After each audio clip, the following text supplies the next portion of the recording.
Hello everyone, welcome back to online study on. जैसा कि मैंने आपसे पूछा था कि क्या नोट्स वाला साइंस का जो मेरा कलेक्शन है उसको स्टार्ट किया जाए, तो काफ़ी कमेंट्स आए थे कि उसको स्टार्ट किया जाए। तो आप लोगों के डिमांड के ऊपर हम इस सीरीज़ को स्टार्ट कर रहे हैं। लेकिन उम्मीद करता हूँ कि आप लोग वीडियो को देखेंगे और जो भी रिस्पॉन्स होगा आपका अच्छा ही होगा।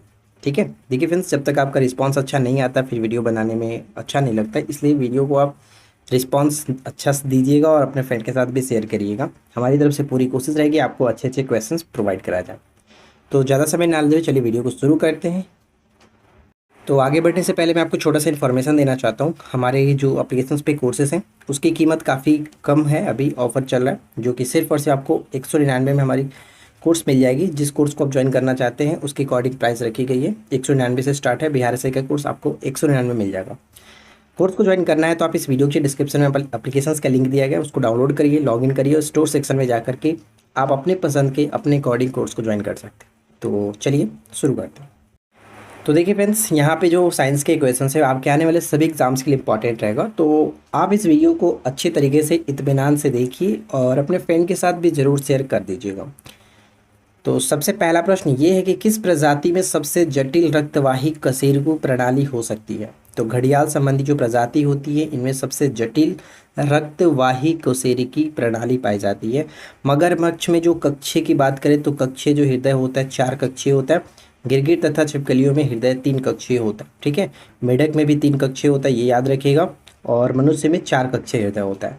इसके बाद है कि प्रोकैरियोटिक वे होते हैं जिनमें क्या होता है, प्रोकैरियोटिक वे होते हैं जिनमें एकल प्रोकैरियोटिक कोशिका होता है। उदाहरण के लिए बैक्टीरिया और जो आर्किया होती हैं वो हम यहाँ पे रख सकते हैं। देखिए हेपेटाइटिस ए जो होता है, हेपेटाइटिस ए यकृत की सूजन होता है। यानी पूछा जाता है कि जो हेपेटाइटिस जो बीमारी है वो किससे संबंधित है, प्रभावित जो अंग है वो क्या है, यकृत होता है। और ये विषाणु के कारण होता है, हेपेटाइटिस विषाणु के कारण होता है। और अगर हम वाहक की बात करें तो दूषित पानी पीना मुख्य इसका कारण होता है, ये याद रखना है। जल में घुले हुए कैल्शियम और मैग्नीशियम की मात्रा इसकी कठोरता को निर्धारित करता है। कौन निर्धारित करता है, तो कैल्शियम और मैग्नीशियम। ठीक है, कैल्शियम और मैग्नीशियम इसकी कठोरता को निर्धारित करता है। सोडियम कार्बोनेट जो है, ध्यान रखिएगा, सोडियम कार्बोनेट जिसको हम लोग धवन सोडा के नाम से यानी कि धोवन सोडा के नाम से जानते हैं, Na2CO3 होता है। एक अस्थायी और दीर्घकालिक जल की कठोरता दोनों को समाप्त कर सकता है। यानी जो सोडियम कार्बोनेट होता है वो अस्थायी और स्थायी जल की कठोरता को समाप्त कर सकता है, ध्यान रखिएगा। सदिश राशि आपको पता होगा, जिसमें दिशा और परिणाम दोनों होते हैं, उसको सदिश राशि कहा जाता है। सदिश राशि के कुछ उदाहरण है जो कि हमेशा पेपर में पूछे जाते रहते हैं। विस्थापन बल, बल आघूर्ण की बात करते हैं, संवेग हो गया, त्वरण, वेग आदि, ये सभी के सभी सदिश राशि के उदाहरण माने जाते हैं। रक्तचाप में उल्लेखनीय गिरावट से पीड़ित व्यक्ति को कौन सा हार्मोन दिया जाता है। रक्तचाप में उल्लेखनीय गिरावट से पीड़ित व्यक्ति को कौन सा हार्मोन दिया जाता है, तो एड्रेनल हार्मोन दिया जाता है। एड्रेनल हार्मोन दिया जाता है जिसको आपातकालीन हार्मोन के नाम से भी हम लोग जानते हैं। तो ये नाम याद रखना है, आपातकालीन हार्मोन किसे कहते हैं, एड्रेनलिन को कहा जाता है। ठीक है, निषेचन के बाद फल और बीज उत्पन्न होते हैं। निषेचन के बाद फल और बीज उत्पन्न होते हैं क्रमशः अंडाशय और बीजांड से। यानी जो फल होता है वो अंडाशय से और बीज जो होता है वो बीजांड से उत्पन्न होते हैं, राइट। युग्मकों के संलयन के बाद बनने वाली जो कोशिका होती है उसे क्या कहते हैं, युग्मनज कहा जाता है, युग्मनज कहा जाता है। भारतीय पक्षी विज्ञान के जनक कौन थे, तो एओ होम थे। ठीक है, भारतीय पक्षी विज्ञान का जनक माना जाता है एओ होम को। चिकित्सा शास्त्र का जनक हिपोक्रेटस, चिकित्सा शास्त्र का जनक हिपोक्रेटस। और वनस्पति शास्त्र का जनक थियोफ्रेस्टस। ये नाम दोनों याद रखिएगा, हमेशा पूछा जाता है। देखिए थियोफ्रेस्टस की एक पुस्तक भी है, हिस्टोरिया प्लांटोरियम। ठीक है, हिस्टोरिया प्लांटोरियम जो पुस्तक है ये थियोफ्रेस्टस की ही है, इसको याद रखेंगे। आगे बढ़ते हैं। इसमें अगला जो प्रश्न है ये है कि द्रव पर दाब बढ़ता है तो उसका क्वथनांक क्या हुआ। द्रव पर दाब बढ़ता है तो उसका क्वथनांक बढ़ता है। ठीक है, देखिए एक वीडियो मैंने बताया था जिसमें आपको बढ़ता घटता पर आधारित एक प्रश्न मतलब एक पूरा वीडियो है, उसमें 20 से 25 क्वेश्चन आपको देखने को मिलता है, जिसमें हर एग्जाम्स में जो पूछ जाते हैं बढ़ता घटता पर आधारित प्रश्न वो हम कराए हैं, उस वीडियो को देख लीजिएगा। यहाँ पे देखिए कि शैवालों का अध्ययन क्या होता है, तो फाइकोलॉजी होता है, कवकों का अध्ययन माइकोलॉजी और पुष्पों का अध्ययन एंथोलॉजी होता है। ये 3 याद रखें, ये दो हमेशा रिपीट होता रहता है, शैवालों का अध्ययन फाइकोलॉजी, कवकों का अध्ययन माइकोलॉजी। ठीक है, कौन सा विटामिन एक एंटी ऑक्सीडेंट के रूप में कार्य करता है, कौन सा विटामिन एक एंटीऑक्सीडेंट के रूप में कार्य करता है। विटामिन सी, जिसको हम लोग स्कर्बिक एसिड के नाम से जानते हैं। गहरे समुद्री गोताखोर सांस लेने वाले सिलेंडरों में ऑक्सीजन के साथ क्या मिलाया जाता है? तो हीलियम होता है। ऑक्सीजन के साथ हीलियम होता है। गोताखोरों द्वारा श्वास लेने के लिए उपयोग की जाने वाली जो गैस और टैंक होती है, उसमें हीलियम 11.7%, नाइट्रोजन 56.2% और ऑक्सीजन 32.1% होता है। यानी ये मिश्रण आपको याद रखना है, कितना कितना कंपोजिशन होता है। ट्रेकिया का संबंध किससे? तो ट्रेकिया का संबंध श्वसन तंत्र से होता है। ट्रेकिया का संबंध किससे? श्वसन तंत्र से ही होता है। इसके बाद आगे देखिए क्या है कि जीवित जीवों में परिभाषित संपत्ति है। जीवित जीवों में परिभाषित संपत्ति है, ये किसके लिए है? तो कोशिका संघ के लिए, कोशिका संघ के लिए। तो ये देखिए पेज 1 था। अब इसके बाद हम बढ़ते हैं पेज 2 की तरफ, और इसमें देखिए क्या क्या क्वेश्चंस दिए गए हैं। आशा करते हैं कि क्वेश्चंस आपको अच्छे लग रहे होंगे, और इस तरह के क्वेश्चन आपको आगे की सीरीज़ में भी देखने को मिलेगा। तो आपको करना ये है कि डेली बेसिस पे हमारे साथ इस सीरीज़ के साथ जुड़े रहना है, और जितने भी वीडियो आएंगे आप उसको अच्छी तरीके से देखिए, फॉलो करिए। पीडीएफ के लिए आप हमारे पेड कोर्स को ज्वाइन कर लीजिएगा, वहाँ पे आपको पीडीएफ दे दिया जाएगा। ठीक है, तो उम्मीद करते हैं कि वीडियो आपको अच्छा लग रहा होगा। अगर आपने वीडियो को अभी तक लाइक नहीं किया तो एक छोटा सा रिक्वेस्ट है कि वीडियो को लाइक ज़रूर कर दीजिए।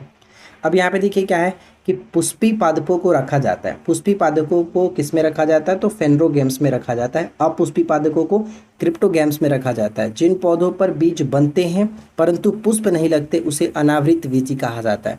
तो ये 3 प्रश्न जो है हमेशा देखने को मिलता रहता है, रिपीट होता रहता है, याद रखिएगा। घर्षण द्वारा किया गया कार्य नष्ट नहीं होता बल्कि रूपांतरित या स्थानांतरित होता है। किसमें? तो उष्मीय ऊर्जा में रूपांतरित हो जाता है। वैसे भी आपको पता है कि ऊर्जा जो होता है वो कभी नष्ट नहीं होता, एक रूप से दूसरे रूप में स्थानांतरित होता रहता है। ठीक है ना। ध्वनि का वेग अधिकतम किसमें होता है? ध्वनि का वेग अधिकतम होता है ठोस में। ध्वनि एक प्रकार का अनुदैर्घ्य तरंग है। हमने याद कैसे किया? देखिए, ध्वनि में भी ध है और अनुदैर्घ्य में भी ध है, इसलिए याद रखिए कि ध्वनि एक अनुदैर्घ्य तरंग है, जबकि प्रकाश एक अनुप्रस्थ तरंग है। क्योंकि अनुप्रस्थ में प्र आ रहा है और प्रकाश पे प्र तो है ही, तो उस तरह से आप याद रखेंगे, कभी कन्फ्यूजन्स नहीं होगा। ठीक है। ध्वनि जो है वो निर्वात में गमन नहीं करती, और यही कारण होता है कि जब 2 एस्ट्रोनॉट स्पेस में एक दूसरे से बात करना चाहेंगे तो वो सुनाई नहीं देता है, या फिर स्पेस में कोई भी विस्फोट हो तो वहाँ पर भी सुनाई नहीं देगा। चंद्रमा पर कोई भी विस्फोट हो, कोई सुनाई नहीं देगा। तो ये चीज़ ध्यान रखिएगा। क्यों? क्योंकि ध्वनि को ट्रैवल करने के लिए किसी न किसी मीडियम की आवश्यकता पड़ती है, और निर्वात होने के कारण यानी स्पेस में कोई भी मीडियम नहीं होने के कारण सुनाई नहीं देगा। ठीक है।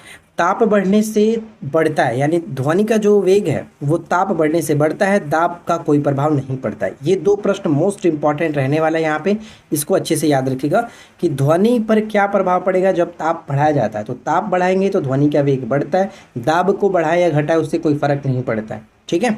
अब यहाँ पे देखिए ध्वनि के वेग अगर हम बात करें, एल्यूमिनियम में कितना होता है? तो 64-20 मीटर पर सेकेंड। इस्पात में कितना होगा? 59-41 मीटर पर सेकेंड। और तांबे में कितना होगा? तो 35-60 मीटर पर सेकेंड। राइट। चलिए इसके बाद आगे देखिए क्या है। इसके बाद आगे हमारा जो बनता है, यहाँ पे देखिए, पहले आगे बढ़ने से पहले इसको देख लेते हैं। इसमें कि जीवाणु को पौधा माना जाता है। इसमें कठोर कोशिका भित्ति होती, इस कारण से कभी कभी क्वेश्चन से पूछा जाता है कि जीवाणु को पौधा माना जाता है, क्यों? तो इसका कारण है कि इसमें कठोर कोशिका भित्ति होती है, इसलिए। ठीक है। डायलिसिस के बारे में आपको पता है। डायलिसिस जो है क्या होता है, मतलब कि रक्त के शुद्धिकरण जो किया जाता है ना, उसमें डायलिसिस की प्रक्रिया के द्वारा तो विसरण के सिद्धांत पर कार्य करता है। विसरण के सिद्धांत पर कार्य करता है डायलिसिस। किस सिद्धांत पर? तो विसरण के सिद्धांत पर कार्य करता है। फ्यूज का कार्य सिद्धांत किस पर आधारित होता है? तो धारा के तापीय प्रभाव, धारा के तापीय प्रभाव पर आधारित होता है। फ्यूज का जो तार होता है, इसमें टीन का कंपोजिशन 62% और लेड का जो 38%, यानी टीन और लेड का मिश्रण होता है, टीन और सीसा का मिश्रण होता है फ्यूज का तार। जीवाणुओं की कोशिकाओं में सूत्रकर्णिका की संख्या कितनी होती है? जीवाणुओं की कोशिकाओं में सूत्रकर्णिका, सूत्रकर्णिका हिंदी वर्ड है, इंग्लिश में इसको माइटोकॉन्ड्रिया के नाम से जानते हैं। ध्यान रखिएगा, जीवाणुओं में कोई भी माइटोकॉन्ड्रिया नहीं होता है। ये मोस्ट इंपॉर्टेंट क्वेश्चन है, अब तक बहुत सारे एग्जाम्स में ये क्वेश्चन रिपीट हो चुका है। जीवाणुओं की साधारण आकृति कैसी होती है? तो छड़ रूपी, जिसको बैसिली के नाम से जाना जाता है। जीवाणुओं की साधारण आकृति छड़ रूपी होती है। आकार में सबसे छोटा जीवाणु गोलाणु होता है, जिसको कोकी कहते हैं, और गोल जीवाणु जिसको कोकस कहा जाता है। ठीक है। ये जीवाणुओं के प्रकार है, आपने लूसेंट वगैरह बुक में पढ़ा होगा।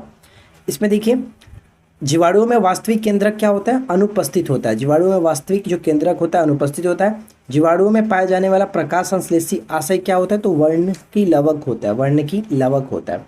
नाभि का कार्य क्या है? नाभिक का कार्य कि एक कोशिका की सभी गतिविधियों का नियंत्रण करना। नाभिक का कार्य एक कोशिका की सभी गतिविधियों को नियंत्रित करना नाभिक का कार्य होता है। स्वपोषी पोषण मुख्य रूप से संबंध होते हैं, यानी स्वपोषी जो पोषण है मुख्य रूप से संबंधित होते हैं शैवाल, और शैवालों की कोशिका भित्ति किसकी बनी होती है? सेल्यूलोज की बनी होती है, एकदम वीवीआई है। जबकि कवकों की कोशिका भित्ति काइटिन की बनी होती है। बहुत बार मैं आपको बता चुका हूँ ये चीज़, इसको याद रखिएगा। किस प्रकार के पौधों में मृत उत्तक पाया जाता है? किस प्रकार के पौधों में मृत उत्तक? तो स्केलेनकाइमा जो होता है, जिसको हम लोग हिंदी में दृढ़ उत्तक के नाम से जानते हैं, इसमें मृत उत्तक पाया जाता है। ठीक है, मृतक उत्तक पाया जाता है। दूषित जल से जो मतलब दूषित जल से जो रोग होते हैं वो कौन कौन से? तो पेचिस हो गया, टाइफाइड हो गया, पीलिया और हैजा। टाइफाइड के बारे में आपको ऊपर बताया गया था। तो यहाँ पे देखिए दूषित जल से होने वाले जो रोग हैं पेचिस, टाइफाइड, पीलिया और हैजा। सबसे छोटा जीव कौन सा है? तो माइकोप्लाज्मा। सबसे छोटा जीव माइकोप्लाज्मा। जो जीव सीधे ही वायुमंडलीय नाइट्रोजन को नाइट्रोजन के यौगिकों में बदलते हैं क्या कहलाते हैं? तो नाइट्रोजन स्थिरीकरण जीवाणु के नाम से इसको जाना जाता है। जो जीवाणु सीधे ही वायुमंडलीय नाइट्रोजन को नाइट्रोजन के यौगिकों में बदलते हैं क्या कहलाते हैं? तो नाइट्रोजन स्थिरीकरण जीवाणु के नाम से इनको जाना जाता है। अगला प्रश्न हमारा ये बनता है कि मानव की आंत में पाया जाने वाला जो जीवाणु होता है वो कौन सा होता है? तो मानव की आंत में पाया जाने वाला जो जीवाणु है एसरसीरिया कोलाई होता है। एसरसीरिया कोलाई होता है। कार्बोहाइड्रेट का पाचन प्रारंभ कहाँ से होता है? तो मुख से होता है। कार्बोहाइड्रेट का पाचन मुख से होता है। वही स्रावी तथा अंतःस्रावी ग्रंथि दोनों के रूप में कौन है? तो अग्नाशय है। अग्नाशय दोनों ग्रंथियों के रूप में कार्य करता है और हमारे शरीर की दूसरी सबसे बड़ी ग्रंथि है, क्योंकि सबसे बड़ी ग्रंथि यकृत होता है, दूसरी सबसे बड़ी ग्रंथि आपका यही होता है। किसका उपयोग जैव उर्वरक के रूप में किया जाता है? किसका उपयोग जैव उर्वरक के रूप में किया जाता है? तो एजोला का उपयोग जैव उर्वरक के रूप में करते हैं। पिनाटा धान की फसल के लिए एक महान जैव उर्वरक के रूप में जाना जाता है एजोला। ठीक है, एजोला, ये चीज़ याद रखिएगा। तो देखिए आज का हमारा जो ये सेशन है यहीं पे समाप्त होता है। इसमें आपको 2 पीसेस कराएंगे और दोनों में से काफ़ी अच्छे अच्छे क्वेश्चंस थे। उम्मीद करते हैं कि वीडियो आपके लिए हेल्पफुल रही होगी। आप इसको अच्छे से याद रखिएगा, हो सके तो अपना खुद से लिख करके याद करने की कोशिश करिए, नोट्स बनाने की कोशिश करिए, ताकि आप रिविजन्स कर सकें एग्जाम्स के टाइम पर। जिसको पीडीएफ चाहिए वो पीडीएफ के लिए हमारे पेड कोर्स ज्वाइन कर सकते हैं, जहाँ पे आपको सारी पीडीएफ, सारा नोट, सारा वीडियोस एक साथ मिल जाएगा। आप वहाँ से आराम से पढ़ते रहेंगे। 1 साल की वैलिडिटी मिल जाती है। आप आराम से अपना नोट्स रेडी कर सकते हैं, राइट। तो वीडियो अगर आपको अच्छा लगा हो तो लाइक एंड शेयर करिएगा। चैनल पे पहली बार है सब्सक्राइब करके नोटिफिकेशन बेल आइकन को ऑल पे सेट कर लीजिए। हम मिलते हैं आपके साथ इसी प्रकार के किसी और वीडियो में नेक्स्ट टॉपिक के साथ। Thanks for watching, keep learning, have a good day.